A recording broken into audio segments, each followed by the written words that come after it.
8 years old, I was tragically hit by a car while walking to school. Amongst many other injuries, fluid had built up on my brain, specifically over my medial temporal lobe. This is the part of your brain where memory is most relevant. Hence why, after my accident, my brain injury, both my long-term and short-term memory were damaged. According to any student around the globe, or the American Psychological Association, also known as the APA, memory and learning have an interdependent relationship, meaning that they depend on each other. Both the concepts of memory and learning work hand in hand. Although all throughout my life I have struggled with learning, I have always found a way to persevere and excel in all my classes. Now that I have reached the collegiate level, I have begun researching more physiological techniques that can be used in order to improve the overall memory and learning of college students as a whole, rather than just honing in on myself as an individual. I chose to look up physiological techniques because physiology is the branch of biology that deals with the overall normal functions of living organisms and their parts. So there are simple, normal, everyday things that we as college students can do and not do that will help when it comes to our memory and learning. After listening to this presentation, the audience will know more habits that can help with their memory and learning, basically the cognitive process, and understand the benefits into putting them into place. Two of the most simple and effective strategies that college students could implement initially would be to eliminate or limit the use of drugs, and also maintain a healthy lifestyle, which involves monitoring sleep habits, exercising, and eating healthy and balanced meals. Cognition is what constitutes learning and memory, so college students should be aware of participating in any activities that could harm their cognitive functions. According to the National Council of Alcoholism and Drug Dependence, alcohol is the heaviest abused substance in America, with marijuana coming in as a close second. The Addiction Center put out an article on drugs on college campuses, and that went right along with the National Council of Alcoholism and Drug Dependence. Yeah, what they said. Alcoholism and marijuana are heavily used on college campuses, also along with drugs such as Adderall and ecstasy. Traditionally, incoming college students are under the legal age limit to drink.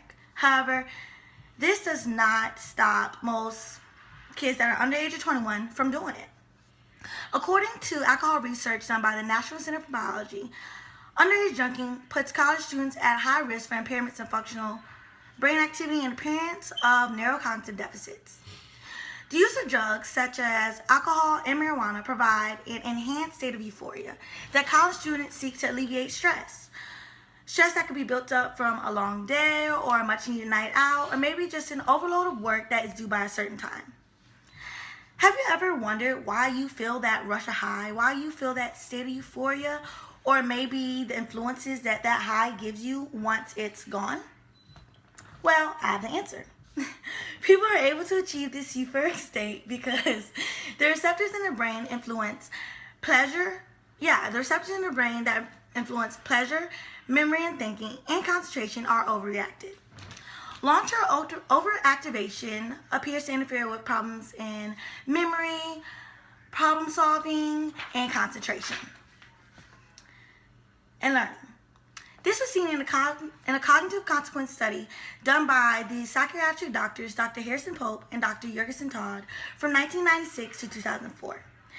A similar study was posted in the Huffington Post in 2013 that concluded that the intake of any mind-altering drugs have negative effects on the brain function. College students should avoid any consumption of mind-altering drugs to avoid negatively impacting their memory and learning. Another simple way to improve learning and memory will be by living a healthier lifestyle. And living a healthy lifestyle already includes eliminating the use of drugs. And it has an overall positive effect on the cognition. A healthy lifestyle includes receiving the optimal amount of sleep, regular exercise, and maintaining a healthy diet, as stated before. In the sleep medicine review, it is recorded that students from grade school to university suffer from poor sleep quality, and this consequence in daytime sleepiness, which of course makes learning much more difficult. An easy fix to this problem, as reviewed in the National Sleep Foundation, would be to utilize the 7+ optimal hours of sleep that is needed for REM sleep to be achieved for learning and memory.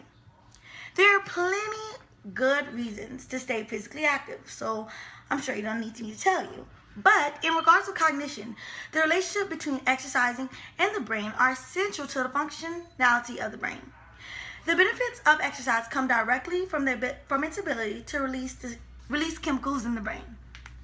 In studies done by Harvard Health in 2014, we see that indirectly, exercise improves mood and sleep, anxiety and stress by reducing it, and problems in these very areas are what contribute to cognitive impairment. Also, eating habits affect college students' cognitive skills needed to learn.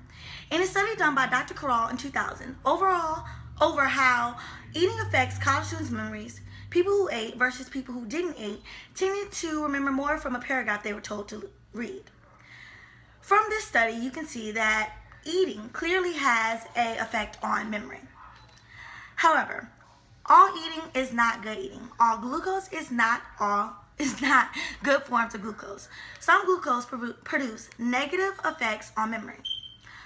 Another study done by Harvard in the Journals of Neurology showed people who ate more saturated fats such as red meat and processed food, which unfortunately are college students' go-to meals, performed worse on tests of thinking and memory.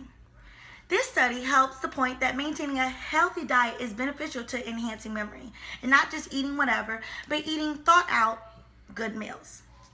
Now, college students should watch what they're eating, exercise, and achieve that optimal 7 hours or more of sleep. To conclude this presentation, remember the 2 physiological techniques. In other words, 2 simple things I have researched that can help us as college students improve in our memory for learning. Keep in mind that memory and learning work hand in hand, and cognition is the very factor that constitutes memory and learning. So if you harm your cognition, you're harming your learning. So I emphasize, if you do anything harmful towards your cognitive functions, such as poor sleep habits, little to no physical activity, or drug abuse, works against our capability to learn. And that is the exact opposite of what we as college students tend to do. And those are also things that we tend to neglect as college students. So remember, which takes memory, which goes along with learning. We came to college to learn. Thank you.